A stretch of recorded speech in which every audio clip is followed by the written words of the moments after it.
Bem, pessoal, continuando a nossa ideia dos periféricos de entrada e saída, vamos comentar agora um pouco sobre os periféricos de entrada e saída simultaneamente. Bem, a dica teórica para começar a falar dos periféricos de entrada e saída simultaneamente é: permitem a entrada, isto é, o envio de dados e instruções para a CPU, processar é claro, e também a saída de dados que já foram processados pela CPU. Esses que realizam essas duas funções, tanto enviam dados para a CPU, como recebem dados que já foram processados pela CPU, e esses é que nós vamos chamar então periféricos de entrada e saída de dados. Vamos começar o estudo então destes periféricos de entrada e saída, utilizando para primeiro exemplo o disco rígido, o HD, também conhecido como Hard Disk ou HDD. Olha quanta nomenclatura: disco rígido, HD, HDD ou Hard Disk significa a mesma coisa, é o disco rígido, que é claro, um dispositivo de armazenamento de dados. Ele serve para armazenar dados, armazenar arquivos.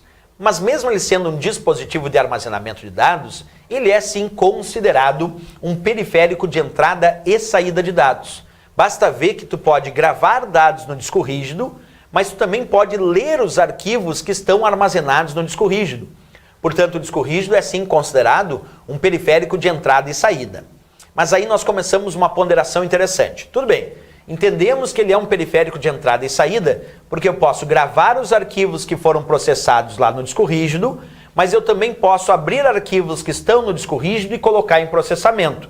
Isso indica que ele é periférico de entrada e saída. Mas como ele é um dispositivo de armazenamento de dados, observa comigo, os dispositivos de armazenamento de dados são considerados dispositivos de memória. Memória na informática é todo e qualquer local onde os dados estão armazenados. Se memória é todo e qualquer local onde os dados estão armazenados, e o disco rígido armazena dados, então nós podemos dizer que o disco rígido é sim considerado um dispositivo de memória. Agora, que tipo de memória ele é? Vamos abrir o debate e vamos discutir um pouquinho melhor isso. O disco rígido é conhecido como memória auxiliar, também pode ser chamado de memória de massa, ou ainda pode ser chamado de memória secundária. Cada uma dessas indicações tem um porquê. Vamos entender por que ele pode ser chamado de memória secundária, de memória auxiliar ou ainda de memória de massa. Primeiro, memória secundária. Por que podemos chamar o disco rígido de memória secundária?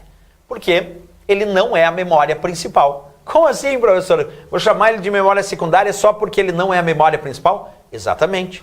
Porque a memória principal do computador é a memória RAM. E a memória RAM, por ser a memória principal do teu computador, é a responsável por manter os dados que estão sendo processados, por manter os dados que estão em processamento. A memória RAM, que é a memória principal do computador, é a responsável por manter os dados que estão em processamento. O disco rígido não é esta memória, o disco rígido não é a memória RAM, ele não é a memória principal. Ele é a memória, então, secundária do teu computador, que serve justamente para poder armazenar os diversos arquivos e dados que o usuário vai gerando no seu cotidiano. E por isso mesmo, como a ideia dele não é ser a memória principal, é ser a memória secundária, para que o usuário vá armazenando os seus arquivos dentro dessa memória secundária, eu posso dizer que ele auxilia o armazenamento de dados do usuário gerados durante o cotidiano, durante o dia a dia. Então, à medida que vão passando os dias, que vão passando, os dados vão sendo processados, os arquivos vão sendo gerados, o usuário vai armazenando esses arquivos no disco rígido. Então eu vou dizer que o disco rígido é memória auxiliar, porque auxilia o armazenamento de dados gerados pelo usuário durante o seu cotidiano. Então ele é memória secundária, porque não é a memória principal. Mas ele é memória auxiliar, porque ele auxilia o armazenamento de dados gerados pelo usuário durante o seu cotidiano. Ok. Tem mais dica, professor? Tem. Ele também pode ser chamado de memória de massa. Mas aqui tem uma razão muito específica do porquê nós podemos chamar o disco rígido de memória de massa. A razão importante aqui. Ele é memória de massa porque tem uma capacidade muito grande de armazenamento de dados. Todo dispositivo que tem uma capacidade muito grande de armazenamento de dados, quer dizer que pode armazenar um grande volume, uma grande quantidade de informações, é chamado de memória de massa. E o disco rígido tem essa capacidade. O disco rígido armazena uma grande quantidade de dados, um grande volume de informações. Então nós podemos dizer que ele é memória de massa. Bem, agora que nós já sabemos que o disco rígido pode ser chamado de memória secundária, de memória auxiliar ou ainda de memória de massa, o que sobrou para ele no estudo? Vamos lá. Além de dizer que ele é memória de massa, secundária ou auxiliar, tu pode dizer que ele é um dispositivo de armazenamento magnético. Por que que o disco rígido é uma unidade, um dispositivo de armazenamento magnético? Porque a forma de gravação dos dados na superfície dos discos do disco rígido é um processo magnético. Deixa eu melhorar um pouquinho essa explicação contigo. Aqui eu tenho um disco rígido aberto. Normalmente o disco rígido, é claro, não vem aberto dessa maneira que eu estou te mostrando aqui. Bem, nesse disco rígido, eu percebo que existem vários discos. E todos esses discos são rígidos, são duros mesmos, daí o nome disco rígido. Aqui eu tenho um braço, na ponta desse braço tem um ímã, um magneto. E esses discos giram em alta rotação quando o disco rígido está funcionando. Esses discos ficam girando em alta rotação. E esse braço fica se movendo. E lá na ponta tem aquele ímã, aquele magneto, que então fica realizando a leitura e a gravação dos dados na superfície dos discos do disco rígido. Aí é só pensar. Se é um ímã, se é um magneto quem realiza a gravação e ou a leitura dos dados na superfície dos discos do disco rígido, então eu posso dizer que o disco rígido tem um processo de gravação e leitura magnético, já que é um magneto, é um ímã quem realiza a leitura e a gravação dos dados aqui na superfície dos discos desse disco rígido. Ok? Beleza. Eu gosto sempre de mostrar aqui um vídeo que é de um determinado fabricante de disco rígido, que mostra aqui como é o funcionamento prático desse disco rígido. Então agora eu vou rodar esse vídeo e tu acompanha comigo, eu vou lendo ali a ideia para ti do que significa cada elemento do vídeo, certo? Então vamos rodar aqui, acompanha comigo. Tá aí aparecendo um disco rígido dentro de um computador, tu vai perceber que eles vão abrir esse disco rígido agora, abriram, tá lá os discos girando em alta rotação e aqui o braço se movendo com um ímã, com um magneto na ponta. Aí ó, aparecendo o magneto, aparecendo o ímã à medida que os discos giram em alta rotação. E assim, esse magneto, esse ímã vai realizando a gravação e a leitura dos dados na superfície dos discos desse disco rígido. Como esses discos giram em alta rotação, percebe ali ó, o ímã, o braço e aí o magneto realizando a gravação. Como esses discos giram em alta rotação, essa rotação é medida em RPM, que são rotações por minuto. Existem discos rígidos com diferentes RPMs. Isso indica se ele vai ser mais rápido ou mais lento para gravar os dados. 4.500, 5.400 RPM, 7.200 RPM, 10.000, 15.000 RPMs. Imagina um disco rígido com rotação de 15.000 RPM. São 15.000 rotações por minuto, comparado a um outro de 5.400 RPM. 5.400 rotações por minuto.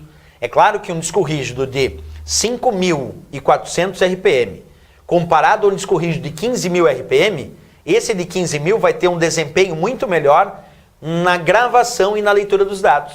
Quer dizer, RPM, então, rotações por minuto, é uma das medidas de desempenho do disco rígido. Quanto mais alto o RPM, mais rápido esse disco rígido consegue realizar a gravação e a leitura nas superfícies dos discos deste disco rígido. Por isso, isso é um parâmetro muito importante, a ideia do indicativo de RPM. Né? Bem, outra dica importante em relação aos discos rígidos é a sua capacidade de armazenamento de dados. RPM é medida de desempenho, rotações por minuto. A capacidade de armazenamento de dados de um disco rígido é dada atualmente ou em gigabytes ou em terabytes. Gigabytes, giga lembra bilhões, então na casa dos bilhões de bytes, e tera lembra trilhões, ou na casa dos trilhões de bytes. Se eu tenho um disco rígido, por exemplo, de 500 gigabytes, isso quer dizer que ele tem capacidade de armazenamento de aproximadamente 500 bilhões de bytes. Agora, se eu tenho um disco rígido de 4 terabytes, ele tem capacidade de armazenamento na casa dos 4 trilhões de bytes, porque giga lembra bilhões e tera lembra trilhões. Então, os discos rígidos atuais tem capacidade de armazenamento ou na casa dos gigabytes, dos bilhões de bytes, ou na casa dos terabytes, dos trilhões de bytes, isso para os discos rígidos atuais no mercado. Aí eu tenho um exemplo de um disco rígido com capacidade de armazenamento de 2 terabytes, de aproximadamente 2 trilhões de bytes. É um disco rígido de boa capacidade para um computador doméstico, por exemplo. E a outra dica que eu dou é sobre o que a gente assistiu no próprio vídeo, que é a questão do RPM, que significa rotações por minuto, e é uma medida de desempenho para os discos rígidos. Quanto mais alto o RPM, mais rápido o disco rígido consegue ler ou escrever os dados na superfície dos discos do disco rígido. Aqui eu botei alguns valores bem comuns encontrados no mercado para medida de RPM, rotações por minuto, dos discos rígidos que a gente encontra. 5.400 RPM, 7.200 RPM, 10.000, 15.000 RPM, tudo isso são medidas comumente encontradas para unidades de disco rígido em relação ao RPM. Tudo isso são parâmetros que a gente conhece na unidade de disco rígido, o HD, o hard disk do computador.